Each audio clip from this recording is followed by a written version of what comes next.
യുദ്ധം 5-ാം ആഴ്ചയിൽ പിന്നിടുമ്പോൾ യുദ്ധം അവസാനിപ്പിക്കാനുള്ള ഏറ്റവും ഒടുവിലത്തെ തന്ത്രങ്ങൾ പയറ്റുകയാണ്, അല്ലെങ്കിൽ ആ ഒരു യുദ്ധ അവസാന പ്രഖ്യാപനം ഉടൻ തന്നെ ഉണ്ടാകുമെന്ന് വ്യക്തമാക്കുന്ന രീതിയിലേക്ക് കാര്യങ്ങൾ നീങ്ങുന്നു എന്ന് വ്യക്തമാവുകയാണ്. അതായത് പ്രധാനമായും ട്രംപിന്റെ നിലവിലെ സാഹചര്യം കൂടുതൽ വഷളായിക്കൊണ്ടിരിക്കുകയാണ്. മുമ്പൊക്കെ തന്നെ ട്രംപിനുണ്ടായിരുന്ന ആ ചീത്തപ്പേര് കഴിഞ്ഞ കുറച്ചു നാളുകളായി ട്രംപ് മാറ്റി വരികയായിരുന്നു. അതായത് യുദ്ധക്കൊതിയൻ എന്ന ആ ഒരു ചീത്തപ്പേര് ട്രംപ് കഴിഞ്ഞ കുറച്ചു നാളുകളായി മാറ്റി വരികയായിരുന്നു. എന്നാൽ വീണ്ടും പഴയപടി തന്നെ ട്രംപിന്റെ ആ ഒരു തീരുമാനം, അല്ലെങ്കിൽ ആ ഒരു ആഗ്രഹം, ആവേശം ഒക്കെ തന്നെയാണ് ഇപ്പോൾ കാണുന്നത്. അമേരിക്കയ്ക്കകത്തു പോലും ട്രംപിനെതിരെ രൂക്ഷമായ കാർട്ടൂണുകൾ, പ്ലക്കാർഡുകൾ, അങ്ങനെ നിരവധി കാര്യങ്ങൾ, നെതന്യാഹുവിനെതിരെയുള്ള പ്ലക്കാർഡുകൾ, ഇവയെല്ലാം തന്നെ അമേരിക്കയ്ക്കകത്ത് തന്നെ നിറഞ്ഞൊഴുകുകയാണ്. ഈ സാഹചര്യത്തിൽ പ്രധാനപ്പെട്ട 10 കാര്യങ്ങൾ ട്രംപ് നേരിടുന്ന പ്രധാന വെല്ലുവിളികളായി മാറുന്നുണ്ട്. ഈ 10 കാര്യങ്ങൾ കൊണ്ടായിരിക്കണം, അല്ലെങ്കിൽ 10 സമ്മർദ്ദങ്ങൾ കൊണ്ടായിരിക്കാം ഇറാന് മേലെയുള്ള ഇപ്പോഴത്തെ യുദ്ധം അവസാനിപ്പിക്കാനുള്ള നീക്കങ്ങൾ ട്രംപ് പ്രഖ്യാപിക്കാനായി പോകുന്നത് എന്ന് വ്യക്തമാക്കിക്കൊണ്ടാണ് ചില റിപ്പോർട്ടുകൾ പുറത്തു വരുന്നത്. ഹോർമൂസ് കടലിടുക്ക് അടഞ്ഞുകിടക്കുകയാണെങ്കിലും ഇറാനെതിരായ സൈനിക നീക്കം അവസാനിപ്പിക്കാൻ തയ്യാറാണെന്നാണ് ട്രംപ് സഹായികളോട് പറഞ്ഞതായി വാൾ സ്ട്രീറ്റ് ജേർണൽ റിപ്പോർട്ട് ചെയ്യുന്നത്.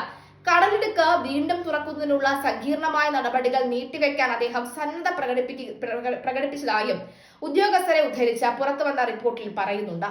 ഇറാനുമായുള്ള സൈനിക നീക്കം 5-ാം ആഴ്ചയിലേക്ക് കടക്കുമ്പോൾ അമേരിക്കൻ പ്രസിഡന്റ് ട്രംപ് സമാനതകളില്ലാത്ത പ്രതിസന്ധിയിലെന്നാണ് റിപ്പോർട്ട്. മേഖലയിലെ US സൈനിക ആസ്തികൾക്ക് നേരിട്ട തിരിച്ചടിയും തന്ത്രപ്രധാനമായ ഹോർമൂസ് കടലിടുക്കിന്റെ അടച്ചുപൂട്ടലും ട്രംപിന്റെ കണക്കുകൂട്ടലുകൾ തെറ്റിക്കുകയാണ്. ഇറാനെതിരായ പോരാട്ടത്തിൽ ട്രംപിനെ തളയ്ക്കാൻ സാധ്യതയുള്ള 10 പ്രധാന വെല്ലുവിളികൾ ഇവയാണ്. 1. യുറേനിയം ശേഖരം പിടിച്ചെടുക്കൽ. 2 എന്ന് പറയുന്നത് വളരെ പ്രധാനപ്പെട്ട ഖാർഗ് ദ്വീപ് അധിനിവേശം ആത്മഹത്യാപരമാണെന്നാണ് പ്രധാനമായും സൈനികർ എടുത്തു പറയുന്നത്. 3. ഹോർമൂസ് കടലിടുക്കിലെ പ്രധാനപ്പെട്ട ഭീഷണി. ഹോർമൂസ് കടലിടുക്ക് തീർച്ചയായിട്ടും ട്രംപിനെ സംബന്ധിച്ച് ഒരു വെല്ലുവിളി തന്നെയാണ്. ഊർജ നിലയങ്ങൾ തകർക്കൽ, അതിന്റെ തിരിച്ചടി ഭയാനകമാണ്. അതായത് ഒരു ഊർജ്ജ നിലയം തകർക്കുകയാണെങ്കിൽ പകരം 4-5 ഊർജ്ജ നിലയങ്ങൾ തകർക്കാൻ ഞങ്ങൾ തയ്യാറാണെന്ന മട്ടിലായിരുന്നു ഇറാന്റെ തിരിച്ചടികൾ. മാത്രമല്ല, ഈ ഘട്ടത്തിൽ വളരെ പ്രധാനമായി 5-ാമത്തെ പ്രതിസന്ധി എന്ന് പറയുന്നത് ഹൂത്തികളുടെ ഇടപെടൽ തന്നെയാണ്. ഹൂതികൾ കൂടി ഈ ഒരു ആക്രമണത്തിന്റെ ഭാഗമായപ്പോൾ യുദ്ധം കൂടുതൽ ശക്തമാവുകയായിരുന്നു. കുടിവെള്ള വിതരണം തടസ്സപ്പെടുകയാണ് ഉണ്ടായത്. 6-ാമത്തെ ഒരു പ്രധാനപ്പെട്ട വെല്ലുവിളി തന്നെയാണ്. US താവളങ്ങൾക്ക് നേരെയുള്ള പ്രധാനപ്പെട്ട ആക്രമണം എന്ന് പറയുന്നത് അത് ചില്ലറയായി തള്ളിക്കളയാൻ സാധിക്കുകയില്ല. 8. റഷ്യയുടെ സഹായം. ഇറാന് റഷ്യ നൽകുന്ന തന്ത്രപ്രധാനമായ സഹായം യുദ്ധത്തിൽ ഇറാനെ കൂടുതൽ ആക്യുറേറ്റ് ആക്കാൻ സഹായിക്കുന്നു എന്നാണ് സെലൻസ്കി അടക്കമുള്ളവർ പറയുന്നത്. റഡാർ സംവിധാനങ്ങളുടെ നാശം. പ്രധാനപ്പെട്ട റഡാർ സംവിധാനങ്ങളൊക്കെ തന്നെ ഇറാൻ നശിപ്പിച്ചു എന്നത് അമേരിക്കയെ സംബന്ധിച്ച് ഏറ്റവും വലിയ ഒരു വെല്ലുവിളി തന്നെയാണ്. ഏറ്റവും ഒടുവിൽ 10, ഞാൻ നേരത്തെ സൂചിപ്പിച്ചതുപോലെ തന്നെ അമേരിക്കയ്ക്കകത്ത് തന്നെ ട്രംപിനെതിരെയുള്ള ശക്തമായ പ്രതികരണങ്ങൾ, പ്രതിഷേധങ്ങൾ, ആഭ്യന്തര പിന്തുണയിലെ കുറവ് എന്ന് പറയുന്നത് പ്രധാനമായും ട്രംപിനെ അലട്ടിക്കൊണ്ടിരിക്കുന്ന വെല്ലുവിളികൾ തന്നെയാണ്. അതുകൊണ്ട് തന്നെയാണ് ഹോർമൂസ് കടലിടുക്ക് അവിടെ അടഞ്ഞു കിടന്നോട്ടെ, എങ്കിലും ഞാൻ യുദ്ധം നിർത്താമെന്ന നിലയിലേക്ക് കാര്യങ്ങൾ എത്തി നിൽക്കുന്നത്. പക്ഷേ അങ്ങനെ ഒരു യുദ്ധം നിർത്തുകയാണെങ്കിൽ പോലും ഇറാനുള്ള പെട്ടി റെഡിയാക്കിയതിനു ശേഷം മാത്രമേ ട്രംപ് അത്തരം കാര്യങ്ങൾ ചെയ്യുകയുള്ളൂ എന്നൊരു വാർത്തയാണ് വരുന്നത്. എന്തായാലും നമുക്ക് ഈ 10 പോയിന്റുകൾ വളരെ വിശദമായി തന്നെ പരിശോധിച്ച് നോക്കാം. വളരെ പ്രധാനപ്പെട്ട 1-ാമത്തെ പോയിന്റ് എന്ന് പറയുന്നത് യുറേനിയം ശേഖരണം പിടിച്ചെടുക്കലാണ്. അതിസാഹസിക ദൗത്യം തന്നെയാണ്. ഇറാന്റെ ഭൂഗർഭ തുരങ്കങ്ങൾ, അല്ലെങ്കിൽ ഇറാന്റെ ഒരു അഭിമാനം, നട്ടല് എന്ന് പറയുന്നത് ഈ ഭൂഗർഭ തുരങ്കങ്ങളിൽ സൂക്ഷിച്ചിരിക്കുന്ന സമ്പുഷ്ടീകരിച്ച യുറേനിയം തന്നെയാണ്.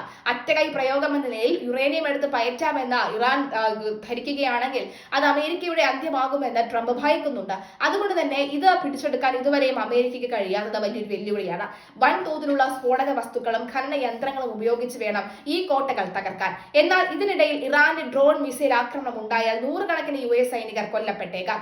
2. ഖാർഗ് ദ്വീപ് അധിനിവേശം ആത്മഹത്യാപരം. ഇറാന്റെ എണ്ണ കയറ്റുമതിയുടെ 90% നടക്കുന്നത് ഖാർഗ് ദ്വീപ് വഴിയാണ്.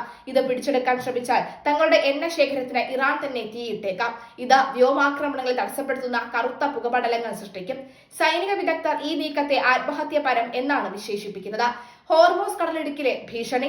ലോകത്തെ എണ്ണ നീക്കത്തിന്റെ ജീവനാഡിയായ ഹോർമൂസ് കടലിടുക്ക് ഇറാൻ ഏകദേശം അടച്ചു കഴിഞ്ഞു. കടലിടുക്കിന്റെ വീതി കുറവായതിനാൽ തന്നെ US കപ്പലുകൾക്ക് ഇറാന് തീരത്തു നിന്നുള്ള മിസൈലുകൾ പ്രതിരോധിക്കാൻ കേവലം 2 മിനിറ്റിൽ താഴെ സമയം മാത്രമേ ലഭിക്കൂ. ഇത് എണ്ണക്കപ്പലുകളുടെ സുരക്ഷയ്ക്ക് വൻ ഭീഷണിയാണ്. ഊർജ നിലയങ്ങൾ തകർക്കൽ, തിരിച്ചടി ഭയാനകം. ഇറാന്റെ ഊർജ നിലയങ്ങൾ തകർക്കുമെന്ന് ട്രംപ് ഭീഷണിപ്പെടുത്തുന്നുണ്ടെങ്കിലും ഇതിന് പകരമായി ഖത്തറിലെയും സൗദിയിലെയും എണ്ണവാതക കേന്ദ്രങ്ങൾ ഇറാൻ ലക്ഷ്യമിട്ട് ലോകം കണ്ട ഏറ്റവും വലിയ സാമ്പത്തിക പ്രതിസന്ധിയിലേക്കും കാര്യങ്ങൾ നീങ്ങും. ഹൂതികളുടെ ഇടപെടൽ.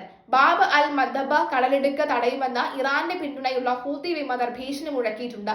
ചുവന്ന കടലിടുക്കിലേക്കുള്ള പ്രവേശനം കവാടം അടഞ്ഞാൽ ആഗോള എണ്ണവില ബാരലിന് $150 കടക്കുമെന്നത് ഉറപ്പാണ്.